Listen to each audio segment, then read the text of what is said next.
अभी लेके आए सेंसोडेंट के टूथ का करंट गॉन तो लाइफ का करंट ऑन।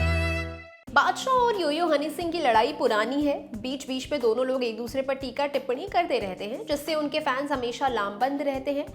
ऐसा ही कुछ बादशाह के हालिया कॉन्सर्ट में हुआ। इसमें बादशाह हनी सिंह के कमबैक पर कमेंट कर रहे हैं। हुआ ये कि हनी सिंह के कुछ फैंस बादशाह के कॉन्सर्ट में हनी का नाम चिल्लाने लगे। इस पर बादशाह ने कहा, कुछ लिरिक्स लिख कर दे देता हूँ, पापा का कमबैक हो जाएगा तुम्हारे।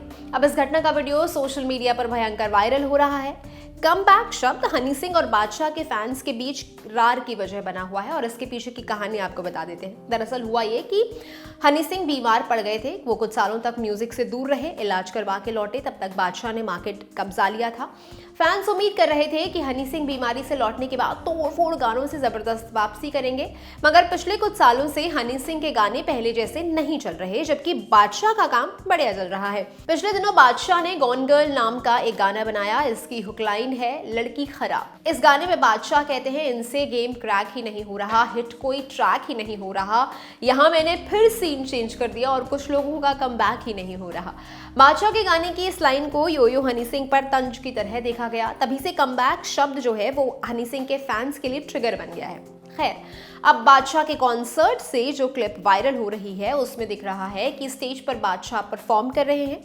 तभी कुछ लोग बीच में योयो हनी सिंह के नाम के नारे लगाने लगते हैं। इसके बाद बादशाह उन लोगों की तरफ जाते हैं और स्टेज से ही कहते हैं, तुम भी आए हो क्या? एक पेन और पेपर देना, गिफ्ट लाया हूं तुम्हारे लिए। कुछ लिरिक्स लिख कर दे देता हूं, पापा का कमबैक हो जाएगा तुम्हारे। यही काम रह गया है तुम्हारा, और तो पल्ले है नहीं कुछ।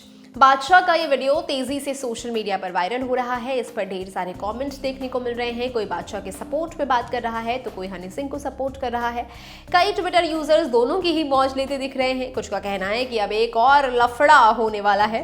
अपने और हनी सिंह के संबंधों पर बात करते हुए राज शमानी के पॉडकास्ट फिगरिंग आउट में बादशाह ने कहा था, माफिया मुंडीर एक सोच थी जिसमें एक तरह के विचारों वाले लोग साथ में काम करते थे। मुख्यतः इसमें सिर्फ मैं और हनी थे। 2009 में मेरे और हनी के बीच में ब्रेक आ गया। मैं एक जॉब कर रहा था और बहुत डरा हुआ था। हनी भी मेरी पहुंच से बाहर चले गए थे।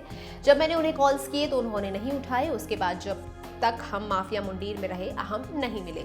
अगर हम मिले होते तो शायद आज चीजें अलग होती। हनी सिंह और बादशाह कभी अच्छे दोस्त हुआ करते थे। उन्होंने साथ में कई गाने गाए हैं।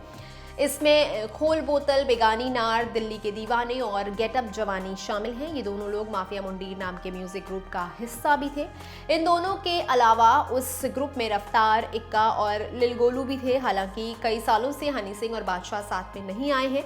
इनके बीच चीजें ठीक नहीं हैं। दोनों लोग एक दूसरे के खिलाफ बदजुबानी भी करते रहते हैं। एक मौके पर योयो हनी सिंह से बादशाह के बारे में पूछा गया तो उन्होंने कहा कि बादशाह नैनोकार है, जबकि वो खुद को रॉयल्स मानते हैं। बादशाह इन दिनों अपने तीसरे स्टूडियो एल्बम एक था राजा को लेकर चर्चा में है। उनके इस एल्बम को शाहरुख खान ने नरेट किया है। इसमें बादशाह ने करण औजला, कृष्णा समेत 20 से ज्यादा आर्टिस्ट के साथ कोलैबोरेट किया है। उनका ये एल्बम जल्द ही रिलीज होने वाला है। ये जानकारी आपके लिए जुटाई थी मेरे साथ ही अविनाश ने। मैं गरिमा, आप देख रहे हैं ललन टॉप सिनेमा। शुक्रिया।